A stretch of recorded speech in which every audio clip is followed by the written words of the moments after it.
몸자 채널의 몸자입니다. 트로피 3개를 받았습니다. 보디빌딩 대회에 나갔다 왔거든요. 야, 몸자 채널이 운동 채널이었냐? 아닙니다. 제가 항상 영상을 통해서 뇌는 나약하다, 의지력은 페이크다 이렇게 말씀을 많이 드리잖아요. 제가 극한의 상황에 직접 들어가면서 내가 하던 얘기가 맞는 얘기인지 가시적으로 확인하고 싶었습니다. 그리고 결과는 뇌를 속이는 법, 결정 피로를 없애는 법, 시스템으로 불가능한 걸 가능하게 만드는 거, 이게 전부 다 여기 다 들어있더라고요. 그래서 오늘은 보디빌딩을 전혀 모르시는 분들도 재밌게 보실 수 있게 내용을 좀 짧고 굵게 구성을 해봤습니다. 이 영상을 끝까지 보시고 나면 여러분들의 인생에서, 일에서, 그리고 목표에서 적용할 게 분명히 있을 거라고 확신하고 있습니다. 그러면 이야기를 시작해 보겠습니다. 보디빌딩이 진짜 수능이랑 비슷하구나. 이 시합을 나간다는 것 자체가. 근비대가 있고, 그 다음 다이어트, 그 다음 컨디셔닝, 그리고 당일의 퍼포먼스 이렇게 있잖아요. 수능이랑 비교하면은 근비대가 평상시에 공부, 그리고 다이어트도 사실 평상시에 해야 되긴 하는데, 다이어트는 뭐냐면 컴퓨터용 수정 사인펜 같은 거예요. 시험을 아예 칠 수가 없는 거예요. 아예 평가에서 제외가 되는 그런 느낌이거든요. 그 다음에 컨디셔닝이 이제 예를 들면 우리가 수능 하루 이틀 전에 기본서를 보면서 공부를 하진 않잖아요. 내가 정리해 놓은 것들, 오답노트 같은 거, 자기한테 맞는 것들을 잘 해가지고 당일날 최고의 퍼포먼스가 나올 수 있게끔 그 작업을 막바지에 하는 거라고 보시면 되고, 퍼포먼스 같은 경우에는 당일 우리가 수능 치러 갔는데 예를 들어서 뭐 감독관이 필요 이상으로 막 산만할 수도 있고 뭐 이런 여러 가지 변수들에 순발력 있게 대응하는 거, 그걸 이제 당일의 퍼포먼스, 시험 치는 행위라고 저는 표현을 하고 싶습니다.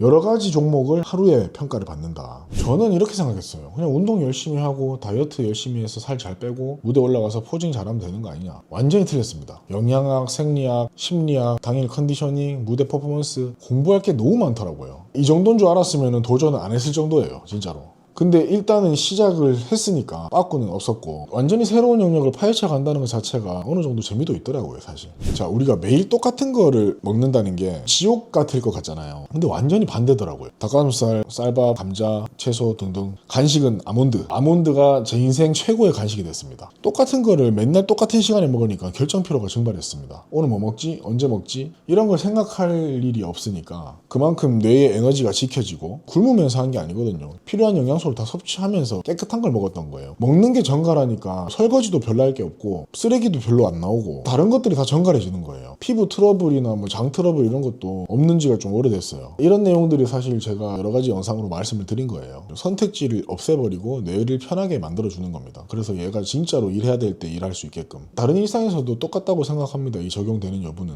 그리고 컨디셔닝이라는 게 있는데, 내 몸을 무대에서 가장 좋아 보이게 만드는 그 작업이거든요. 그게 뭐냐면 피부를 얇게 만들고 근육을 빵빵하게 만들고 근육이 더 잘 보이게 만드는 거죠. 이걸 2단계의 작업으로 이루어지는데, 첫 번째가 밴딩. 밴딩이라는 거는 콩글리시라고 해요. 그리고 그 다음에 로딩인데, 이 밴딩이 뭐냐면은 빠르게 설명드리겠습니다. 근육이 갈증나게 만드는 거예요. 근육으로 하여금 그 핵심 구성 요소인 글리코겐에 대한 갈증을 폭발시키는 겁니다. 그리고 그 상태에서 탄수화물을 때려 넣으면은 근육이 탄수화물을 글리코겐으로 바꿔서 저장하는 그 용량이 평상시보다 더 커지는 거예요. 수분이 필요한데 그때 끌어쓰는 물들이 피하에 있는 수분이라든지 각 장기들의 사이에 껴있는 수분, 그리고 대장에 있는 수분들을 다 쓰는 거예요. 그래서 피부가 얇아지면서 근육이 차오르는 건데, 이 과정에서 얼굴이 가버리는 거거든요. 얼굴이 완전 이제 데스페이스라고 하죠. 눈이 푹 들어가더라고요, 저도. 이 욕망을 강하게 만들어 놓는 상태가 밴딩인 거고, 그 다음이 로딩인데, 로딩은 수분을 어느 정도 넣으면서 해도 되는데, 저 같은 경우에는 올드스쿨 방식으로 단수 로딩을 했었거든요. 그래서 피부가 얇아지면서 얼굴이 데스페이스로 바뀐다. 그래서 이런 얘기가 있더라고요. 만약에 내가 시합 나간다고 했을 때 주변에서 친구들이, 야, 니 시합 나가면 1등 하겠다, 야.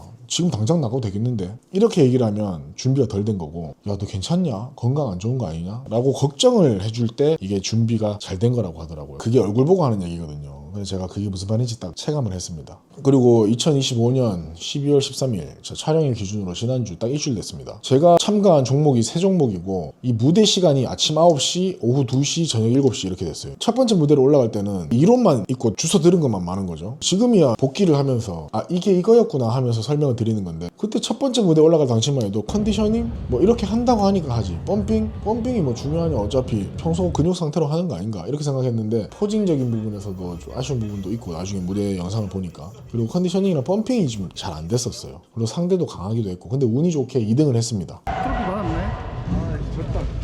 아, 졌다. 아깝다.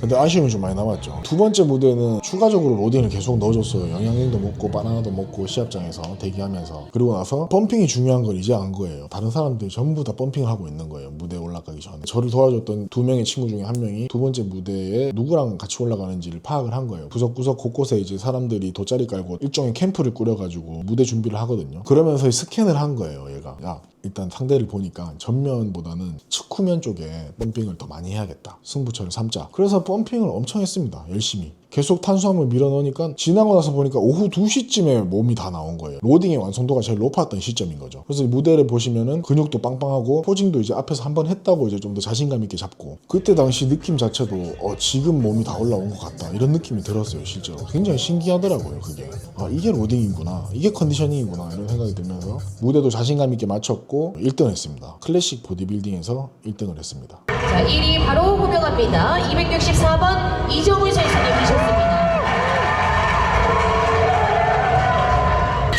네, 됐습니다. 세 번째 무대는 이제 한 2시 반부터 또 언제까지 지연될지 모르는 상황에서 결국에는 7시에 올라가는데 7시에 올라가려면 5시 반부터 이제 전전긍긍 하는 시간이거든요. 이제 제가 단수 로딩을 하다 보니까 체내 수분이 없는 거예요. 그러니까 계속 밀어넣었던 것들을 소화를 시키기도 어렵고 계속 가스만 차는 상태였고 초콜릿이나 이렇게 부피가 작은 것들만 먹었거든요. 그러고 나서 제 몸의 모습이 어떻게 변해가고 있는지는 그때는 몰랐어요. 또 쉬다가 먹다가 타이밍 체크하다가 펌핑은 또 열심히 했어요. 이제 펌핑이 중요한 거 알았으니까. 그리고 올라가서 포징 자체도 이제 마지막이라는 생각으로 하얗게 불태우자 열심히 혼을 실어서 했는데 영상을 보니까 근육이 쉽게 말해서 플랫한 거예요. 오후에 그 컨디셔닝을 끌고 갈 수가 없었던 거예요. 결론적으로 펌핑을 해도 추가적으로 탄수화물 투입이 약하다 보니까 근육이 부풀어 오르는 게 매우 약하고 복부가 조금씩 컨트롤이 안 되기 시작했습니다. 그래서 영상을 봤더니 가슴도 납작하고 어깨도 납작하고 팔도 근육이 잘 안 보이고 복부는 컨트롤이 잘 안 되고 그리고 상대는 강하지 않았거든요. 앞에 두 종목에서는 중복되시는 분들도 있었는데 이분들은 다 처음 보는 분들이었어요. 이 타이밍을 타겟해가지고 나오신 것 같더라고요. 그러니까 이 사람들은 빵빵해요. 힘도 넘치고 저는 근데 아침부터 해가지고 한 10시간이 지난 그런 상황이다 보니까 녹초가 됐더라고요. 근육도 납작해지고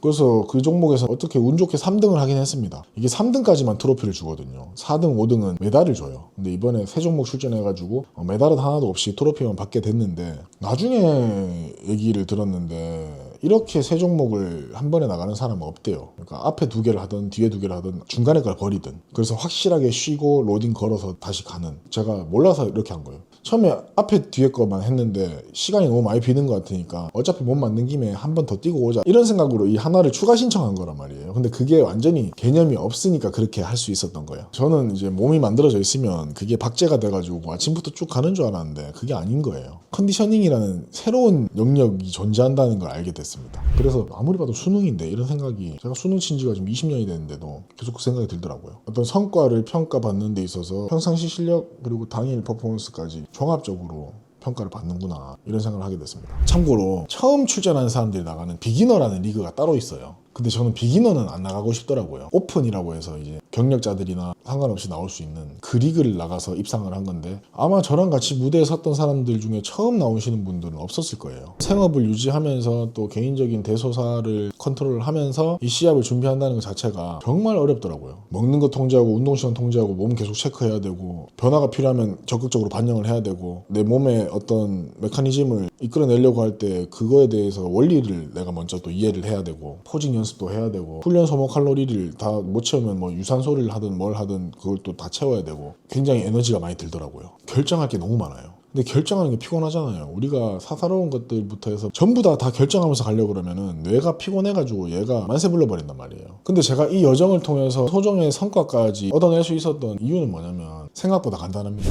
중복 결정을 안 하기로 결정을 한 거예요. 이때부터 이때까지는 이렇게 하기로 했다라고 하면 이게 최선이 아니고 전문적이지 않더라도 이거를 하기로 했던 시점에 내 자신을 그냥 믿고 그냥 한 거예요. 이게 생각보다 어렵습니다. 왜냐면은 개선의 여지가 충분히 있거든요. 근데 그걸 개선하려고 또 앉아 있으면은 또 공부해야 되고 또 결정해야 되거든요. 그럼 내가 정작 중요한 거를 당연히 놓치게 되는 거죠. 그리고 이런 것들을 미리 여기 다이어리에다가 다 적어놨어요. 그냥 여기다 적어가지고 그냥 이대로 했어요. 먹을 것들이랑 운동할 것들이랑 이런 거를 맨날 그냥 보면서 완벽하지 않더라도 따라가자 그냥. 왜? 다른 중요한 일들을 해야 되니까. 그래서 내가 이걸 다 내려놓고 여기다 몰입해가지고 1등을 한들 엄밀히 말하면 사실 자기 만족인데, 그 대신 데일리로는 하기로 했던 거 했는지랑 안 하기로 했던 거 안 했는지랑 이런 것만 체크하고 이 추위에 대한 거는 일주일 단위로 추적 관리를 했습니다. 사람이 누구나 이왕 하는 김에 제대로 하고 싶잖아요. 근데 그러기에 기회비용이 너무 컸다는 거죠. 내가 초기에 세팅해놓은 시스템을 스스로가 믿고 이걸 밀고 갈 수 있는지 그걸 테스트해보는 것 자체가 이 도전의 가장 큰 핵심 취지이기도 했고, 어차피 시간은 계속 가는 거고 거기다 행동을 얹어서 가는 거니까 완벽하지 않더라도 이걸 결정할 당시에 나를 믿고 그냥 가는 거, 그게 의미가 있다라는 거를 저는 이 트로피를 통해서 입증을 했다고 봅니다. 뜯어보면은 조그마한 성공들도 있었지만 실패도 못지않게 많았던, 그래서 그걸로부터 배웠던 그런 결과라고 볼 수 있습니다. 어떤 성과라는 게 뜯어보면 다 그런 거일 것 같다는 생각이 들어요. 가장 중요한 건 이런 트로피도 중요하지만, 왜냐면 이 트로피가 없었으면 제가 지금처럼 똑같이 말은 할 수 없었겠죠, 아무래도.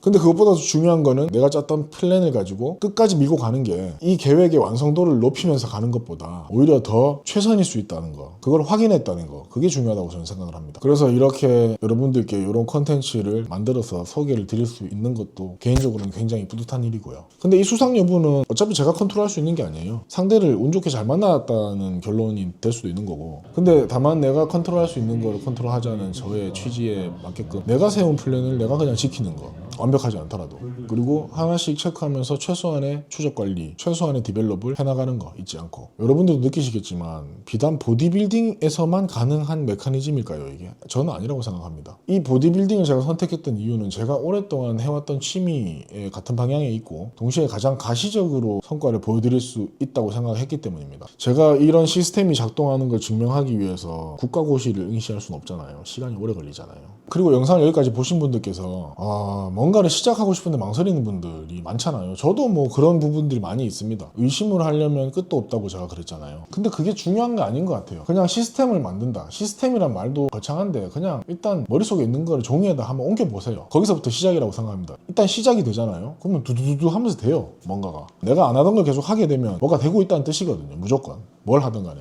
리스크를 줄이는 작업 당연히 중요한데, 그렇다고 해서 공부만 계속 하고 있는 거는 사실 망설이면서 아무것도 안 하고 있는 거의 또 다른 모습일 뿐이라고 생각합니다. 목표를 쪼개서 종이에 옮길 수만 있다면 해보지 않은 것들을 비로소 행동으로 옮기는 첫걸음이 시작되는 거고요. 첫걸음이 되면은 10걸음, 100걸음, 1000걸음이 다 간다고 저는 생각을 해요. 2026년도에도 제가 연초에 계획한 거는 지금까지 이 더 루틴을 구매해 주신 분들과 랜선상으로 소통을 할 수 있는 그런 장을 만들 거예요. 서로의 목표를 위해서 우리가 실무를 서로 도와줄 수는 없겠지만 이러한 성장 동력을 가진 사람들과 소통을 할 수 있고 동기를 더 북돋아 줄 수 있고 서로 응원해 줄 수 있다는 것 자체만으로도 의미가 굉장히 크다고 저는 생각을 합니다. 2026년에도 큰 계획들을 가지고 계실 텐데 여기에 제가 많은 원리들을 녹여놨습니다. 그래서 고정 댓글에 있는 링크를 통해서 제가 상세하게 설명드려놨거든요. 어떤 뇌과학적, 행동경제학적, 심리학적인 요소들을 각 장표별로, 챕터별로 녹여놨는지를 한번 먼저 파악을 해보시고 이 선택 기준을 정하는 걸 추천드리겠습니다. 그래서 2026년도에는 저를 아시는 모든 분들 전부 다 같이 더 큰 목표를 향해서 더 빠르게 다가갈 수 있기를 바라겠습니다. 이런 말이 있습니다. 꿈을 크게 가져라. 깨져도 그 조각이 크다. 저는 이렇게 말하겠습니다. 크고 견고한 꿈을 가져라. 안 깨진다. 몸자였습니다.